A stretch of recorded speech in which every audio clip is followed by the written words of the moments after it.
भूल जाते हैं कि एक्चुअल में वो कैसे करना चाहिए और कैसे किया जाता है। जैसे हमारे पुराण जितने भी है, भागवत गीता, रामायण, महाभारत, उसमें एग्जैक्टली अगर उसको पढ़ के समझा जाए और वो चीज़ को लाइफ में इम्प्लीमेंट किया जाए ना, वो भी परफेक्ट है। उसमें ठाकुर वो बोले कि समय के हिसाब से मैं मॉडिफिकेशन कुछ करने के लिए, चेंज करने के लिए नहीं आया हूँ, उसी चीज़ को समझाने के लिए आया हूँ। जैसे एक छोटा सा बालक अपने पिताजी को श्राद्ध करते हुए देखता है, उनके दादाजी का श्राद्ध कर रहा है और देखा कि सब व्यवस्थित है, सब जगह जगह पे रखा हुआ है, पूजा का सामान ये वो सब कुछ रखा है। उसी बीच में एक छोटी सी बिल्ली बार बार वो दही में जो मिष्ठान वो चढ़ाया हुआ है उसमें मुंह डालने के लिए आती है। तो उसके पिताजी क्या करते हैं कि वो बिल्ली को यहाँ पे एक उससे मतलब एक ढलने से ढक देते हैं वो। तो बच्चा जो है देखता है कि अच्छा, तो बाद में वो जब बाहर रहने लगता है, कई साल बाद उनके पिताजी गुजर जाते हैं, उन्होंने देखा था कि दादाजी का क्रिया श्राद्ध करते हुए इस तरीके से सब कुछ रखा गया था, साथ में साइड में एक बिल्ली भी रखी गई थी।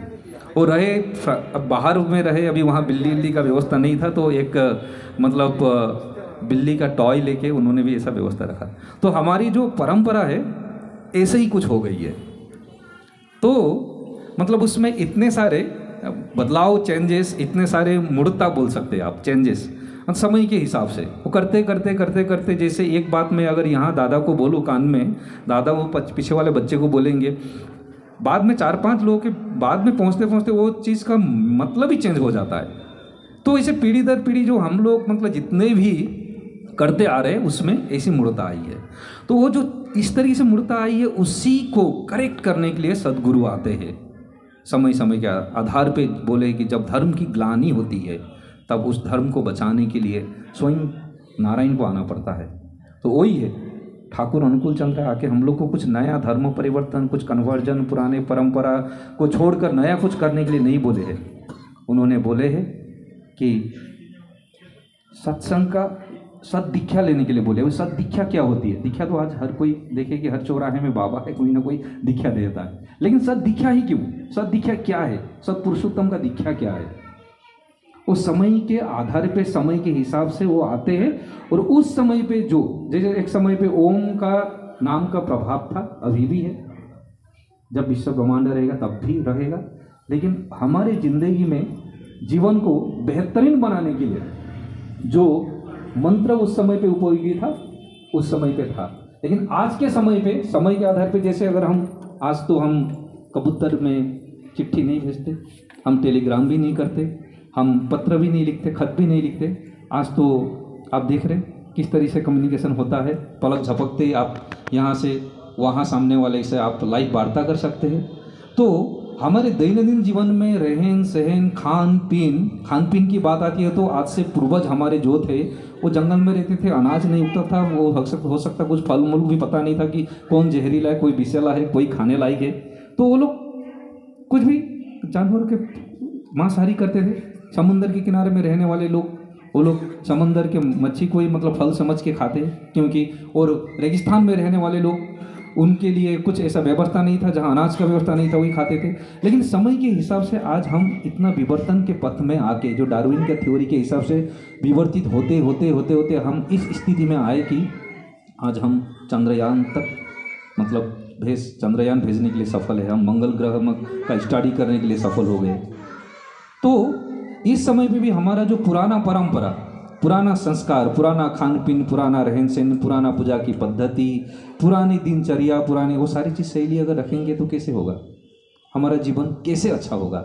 जीवन को अच्छा करने के लिए श्री ठाकुर अनुकूल चंद्र ये जो सत्संग का व्यवस्था करके गए, वो करते करते करते करते अचानक से हो गया। करते करते अचानक से ऐसे हो गया कि ठाकुर स्वयं डॉक्टर थे, उन्होंने देखा कि लोगों का बीमारी है पहले मन से शुरू होता है, मन से शुरू होता है। तो दवाई दे के कुछ दे के वो इलाज करते करते देखे कि अगर मन में जो बीमारी है, मन की बीमारी अगर हम लोग दूर कर देंगे तो वो सारा शारीरिक जो भी बीमारी है वो भी दूर हो जाएगा। तो ठाकुर के समय पे जो कीर्तन युग आरंभ हुआ, कीर्तन में वही ठाकुर बोले कि पूरे दिन तुम कुछ भी करो लेकिन रात को कीर्तन करो। शाम को कीर्तन में मशगूल हो जाओ। जो हमें ये प्रार्थना के माध्यम से शाम सवेरे जय राधे कीर्तन का जो प्रचलन है, इसमें आप देखेंगे कल एक मैं पढ़ रहा था कुछ सोशल मीडिया में, वो देखिए कि जो हमारे किन्नर लोग होते हैं, कभी डॉक्टर के पास, डॉक्टर साहब यहाँ 40 साल से प्रैक्टिस करने वाले, उनके पास कभी कोई किन्नर डॉक्टर आया, डॉक्टर के पास कोई किन्नर आया तो उनको याद है कि नहीं, डाउट है। तो किन्नर क्यों डॉक्टर के पास नहीं आते, क्या है उनको, की बीमारी नहीं होती? तो हमारे कीर्तन में भी वही एक शक्ति है। जो हम लोग ताली बजाते हैं ना, वो हमारा पूरा एक्वेपंक्चर जो होता है ना, जो सारे एक्सरसाइज बॉडी के हर एक चीज़ हमारे मतलब एक्टिव हो जाते हैं। कहीं पे कुछ भी मतलब ना कोलेस्ट्रॉल का प्रॉब्लम, ना कभी बुखार, कभी जोर, ना कभी कुछ भी नहीं हो सकता। मतलब वो कीर्तन जो हुआ, उछल उछल के कीर्तन करना, तो ताली बजा बजा के कीर्तन करना है, तो ठाकुर ने सत्संग के जरिए हमें ये दिए के गए हैं। सद्गुरु वो होते, देखिए जीवन में, आज हम छोटूदा हमारे जो हरिदास से बात कर रहे थे कल, बहुत ही प्यारे इंसान है, और ठाकुर के मतलब कोई लोग करके बताता है, दिखाता है, वो बिना बताए बिना दिखाए करने वाले में से है। तो उनका जो उनके साथ कल वार्तालाप हो रहा था, तो एक चीज़ है कि जीवन में जैसे गुरु सद्गुरु की आवश्यकता इसीलिए होती है कि हम जैसे देखेंगे यहाँ पे भी जो भी लोग एक लेवल पे पहुँचे हैं, वो लोग बोलते हैं कि ये हमारा गुरु का आखड़ा है, ये गुरु का मतलब साधना क्षेत्र था, ये बहुत पहुँचे हुए गुरु है। तो मतलब हर कोई इंसान वो पर्टिकुलर इंसान को अपने जीवन में मार्गदर्शक बना के वो जीवन में आगे बढ़ना चाहता है। स्कूल में भी जाते हैं, अगर आप पढ़ाई करने लगेंगे, चाहे आप होटल इंडस्ट्री में हो, आप कैटरिंग में हो, होटल मैनेजमेंट में हो, आपको कौन सा काम कैसा सिस्टमेटिक करना है, आपके सुपरवाइजर बताते हैं, आपके ट्रेनर बताते हैं। आप भी करते करते सीख जाओगे। कस्टमर का डांट खाते हुए कोई कस्टमर आएगा, बोलेगा ऐसा नहीं ऐसा, ऐसा नहीं ऐसा, वो एक्सपीरियंस आप सीख जाओगे, लेकिन सीखने में टाइम लगेगा। आप बिना स्कूल गए, कॉलेज गए भी आप डिग्री आपको हो सकता है डिस्टेंस लर्निंग से आपको मिल जाएगा, लेकिन स्कूल कॉलेज जाने से, ट्यूशन लेने से आपको मार्गदर्शन मिलेगा, जो आपको हो सकता है 4-5 महीना एक चीज़ को समझने में लगे। एक अच्छा ट्यूटर मिले तो ज़िंदगी में आप 2 दिन में समझ जाओगे। तो हमारे जीवन को बेहतरीन करने के लिए, सुगम और सरल बनाने के लिए ही सद्गुरु की आवश्यकता है।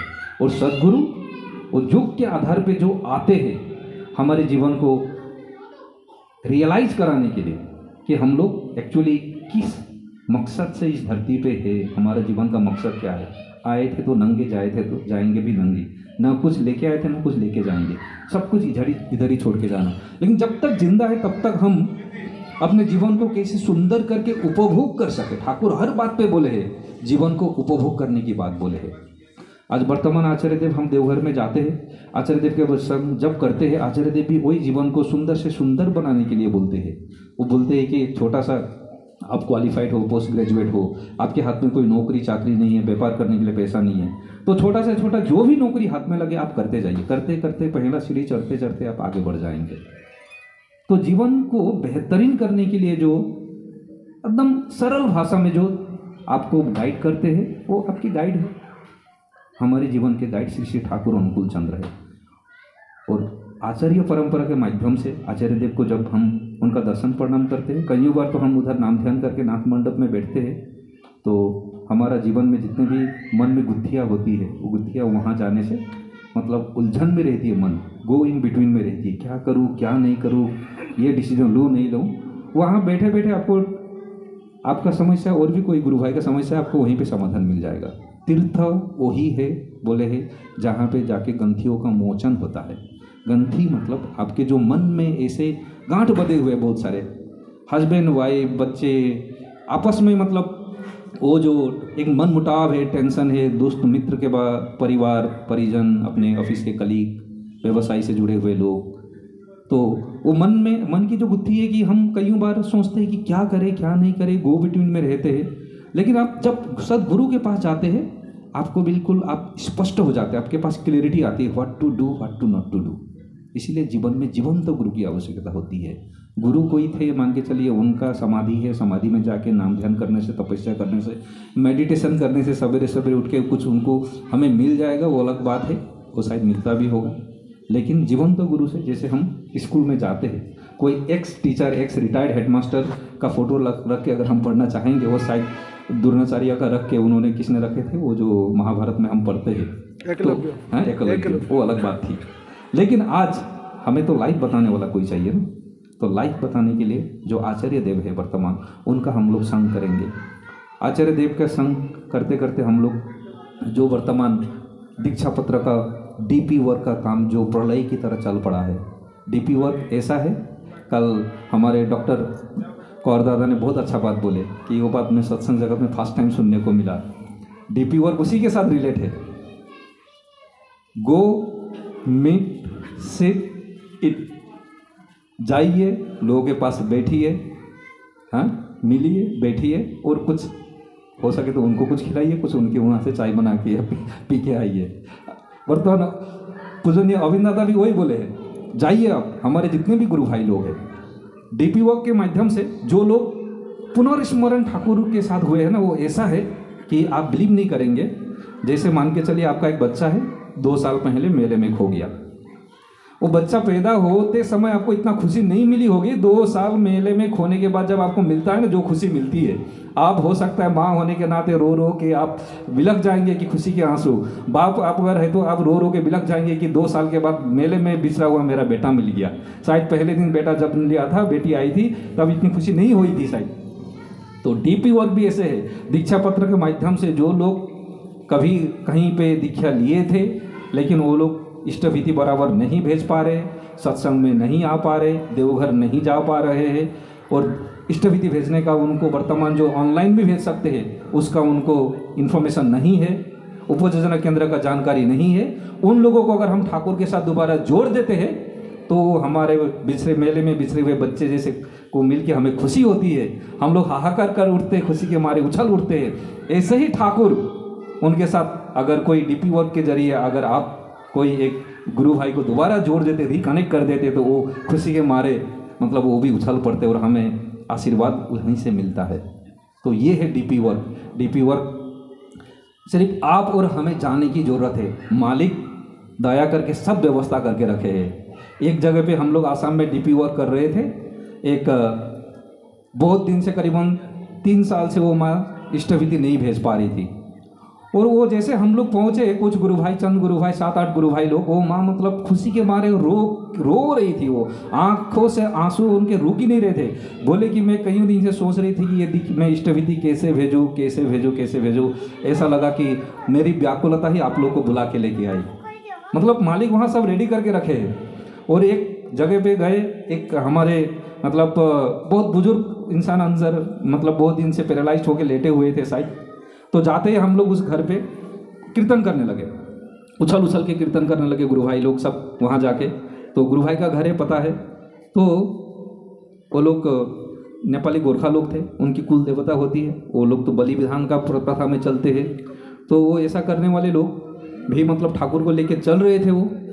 तो जैसे कीर्तन का आवाज़ सुन के वो बुजुर्ग इंसान, वो करीबन 6 महीने से मतलब पैरालाइज्ड होके बिस्तर में थे। उनको लेटिन टॉयलेट ले जाने के लिए भी कोई ऐसा कंधा का सहारा चाहिए होता था। वो इंसान जैसे तैसे वहाँ से उठ के आके बाहर चेयर में बैठ गए। घर के लोग सब रो रहे थे। हम लोग सब वहाँ के गुरु भाई जो भी लोग थे चकित हो गए, क्यों रो रहे, कहीं गलती तो कुछ नहीं हो गई, हाँ। तो वो 6 महीने से बिस्तर में लेटे हुए इंसान वो नगारा का, ढोल का, मजीरा का, कीर्तन का आवाज़ सुन के उठ के आके बैठ गए। और उनको जैसे पूजनीय अविंद दादा का ऐसा फोटो दिखाया गया है कि हम पूजनीय अविंद दादा बोले हैं हमें डीपी वर्क, ये जो दीक्षा पत्र का जो सब लोगों को जाके खबर लेना है, कौन किस हालत में है, उनका सबका खबर लेना है, इसलिए हम आपका खबर लेने के लिए आए। वो बुजुर्ग इंसान बोलते हैं, ये मेरे कल सपने में आए थे, ये मेरे कल सपने में आए थे, बोले थे कि हाँ आप कैसे हो बोल के मेरा खबर ले रहे थे।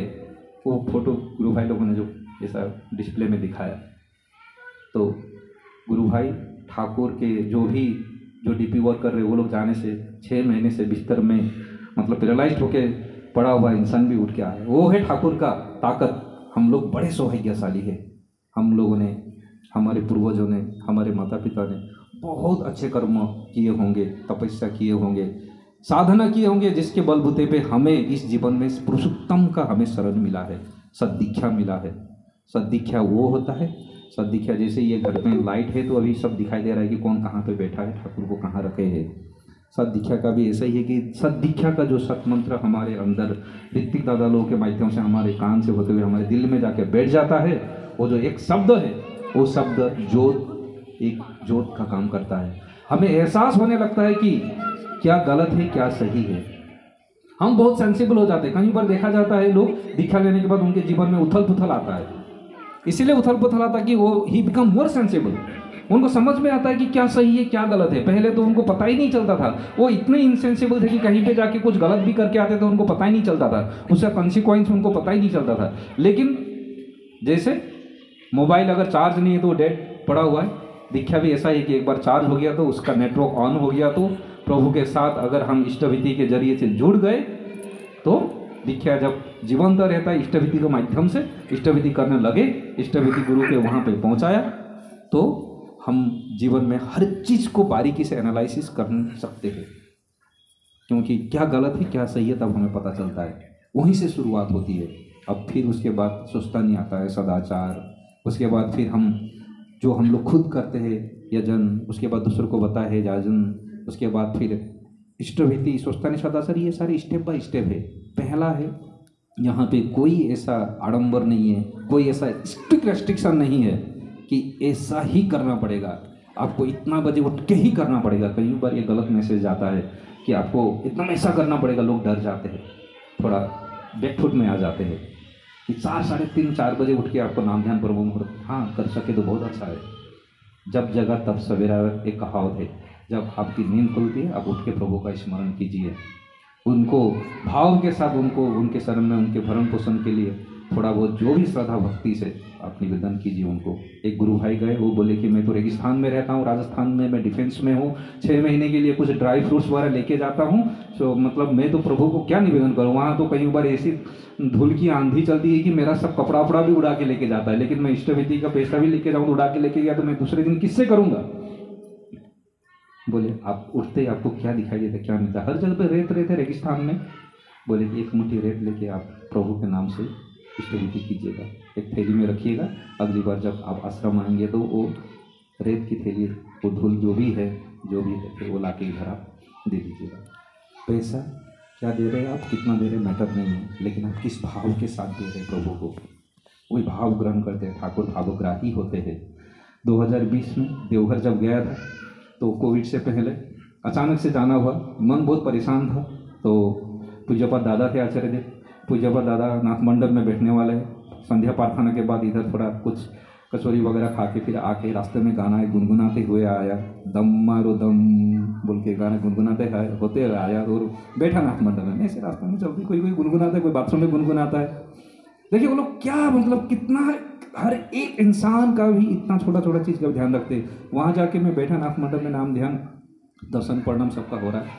पूज्यपाद दादा, पूजनीय अविंद दादा के जो साथ में रहने वाले कुछ गुरु भाई लोग ये जो ड्रम सेट वगैरह गिटार वगैरह लेके भजन कीर्तन कर रहे थे, अचानक से पूज्यपाद दादा बोलिए, ए 1 घंटा का हो तो दम मारो दम तो अच्छा हुआ मैंने दम मारो गाने गुनगुनाया था। अच्छा कोई दूसरा गाने गुनगुनाया तो वो भी गाने के लिए बोल देते। तो वो इतने अंतर्यामी, आपका हर एक चीज़ का आप लोग अजमा के देखिएगा। 2019 में जब गुवाहाटी में उत्सव हो रहा था, नाथ मंडप में पूज्यपाद दादा बैठे हुए, वाइफ मेरे को फ़ोन करती कि आज पूज्यपाद दादा बैठे उत्सव के टाइम में तो दर्शन प्रणाम का टाइम नहीं मिलता है, आप जल्दी से आइए ऑफिस मेरा करीबन 45 किलोमीटर दूरी पे है। 6 बजे बैंक में ब्रांच मैनेजर होने के नाते जल्दी बंद करके 6 बजे हम वहाँ से निकले। अभी दादा वहाँ पहुँचने में इतना ट्रैफिक रहता है शाम के टाइम पे, मुझे लग रहा था कि पहुँचूंगा कि नहीं पहुँचूंगा। फिर ये मन में आया कि अभी दादा नाथ मंडप में बैठे, जाके प्रणाम करूँगा, कुछ दूंगा तो अच्छा लगेगा बोल के मन में उथल पुथल लग रही है। क्या दो, ऑफिस में न्यू ईयर का डायरी आया था, न्यू ईयर का कैलेंडर आया था, वही अच्छी तरह से पैक करके रखा कि अगर मौका मिले तो प्रणाम करके दूंगा। वो लेते हुए गाड़ी लेके निकला मैं। आप बिलीव नहीं करेंगे, वो रास्ता ऐसे 45 to 50 मिनट का है, मैं 20 मिनट में पहुंच गया, कोई ट्रैफिक नहीं मिला। तो दादा जैसे उठने के लिए वो 2-3 मिनट था शायद, मैं पहुंचा गुवाहाटी मंदिर में, भांगर में जो ठाकुर का जीवन का पहला मंदिर है, श्री मंदिर है, वहाँ पे ठाकुर को प्रणाम किया, बड़मा को प्रणाम किया, बरदा को प्रणाम करते हुए नाथ मंडप में आचार्य देव बैठे, वहाँ जाकर प्रणाम किया। प्रणाम करके दादा को वैसे दिया, दादा लोग सामने बैठे थे उन्होंने दिया। तो देखिए छोटा सा चीज़ है, न्यू ईयर का कैलेंडर डायरी, दादा लेकिन वो चीज़ को इतने भाव के साथ एनवेलप से निकाले, और वो डायरी फोल्डेबल डायरी था, एक कैलेंडर फोल्डेबल कैलेंडर में कुछ सीनरी वगैरह था, वो एक एक करके देख रहे थे। और फिर डायरी भी एक एक पन्ना पलट के देख रहे थे। डायरी के नीचे हर एक पेज में कुछ कुछ मैसेज लिखा था, अच्छे अच्छे मैसेज। वो मैसेज पढ़ रहे थे और उधर साइड में रखे।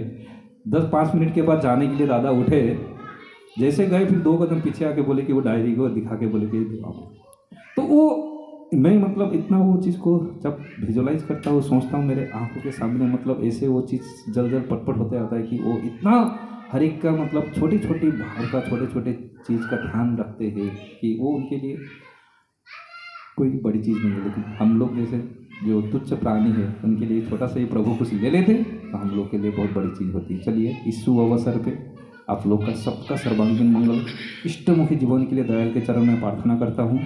दोबारा बोलता हूँ, डीपी वर्क क्या है आप लोग सब जानते हैं। दीक्षा पत्र पुनर्स्मरण करवाना, उन लोगों को रिकनेक्ट करना जो लोग बिछड़ गए हैं, दीक्षा लिए थे नहीं, वो चीज़ को हमें कनेक्ट करना है। पूजनीय अविंद दादा से मेरे यहाँ आने से पहले ये नवंबर महीने के दिवाली के टाइम में मैं गया था, तो बहुत परेशान था कि अभी मालिक से कुछ अच्छी तरह से बातचीत नहीं हो पाई। लास्ट के दिन वो मुझे 20 मिनट टाइम दिए, उनका दया है, दया करके। और जैसे मैं बोला कि मेरा ऑफिशियल ट्रांसफ़र होके देहरादून में जा रहा हूँ, मुझे जाना चाहिए कि नहीं चाहिए? आप बोलेंगे नहीं तो मैं नहीं जाऊँगा, आप बोलेंगे जाओ तो मैं जाऊँगा। अरे जाओ तुम्हें, अरे एखे आओ তোকে যাতে হবে তো এখানে তোমার 2 কাঁধে बंदूक रखते আমি चलाते চাই। मालिक किस मतलब किस एंगल से बोले अलग बात है, लेकिन यहाँ आने के बाद जो मैं दया फील कर रहा हूँ, पहले दिन ऑफिस के उद्घाटन में ही सत्संग देने का मौका मिला। अभी तक कॉरपोरेट में इस तरह से परमिशन नहीं मिलता है क्योंकि वहाँ तो सब धर्मावलंबी के लोग रहते हैं, लेकिन मालिक का दया है तो सब कुछ पॉसिबल है। It is everything is possible. मालिक ने सब करके रखे, सिर्फ आप और हम निमित्त है। हमें जाके 1 कदम हम चलेंगे, ठाकुर 100 कदम हमारे लिए चल के आएंगे। चलिए आप लोग सबका सर्वांगीण मंगल प्रार्थना करता हूँ। दोबारा मानवता के जीवन का हर स्तर इष्टमुखी हो, इतना बोलते हुए मेरे चंद वाणियों को विराम देता हूँ। जय गुरु।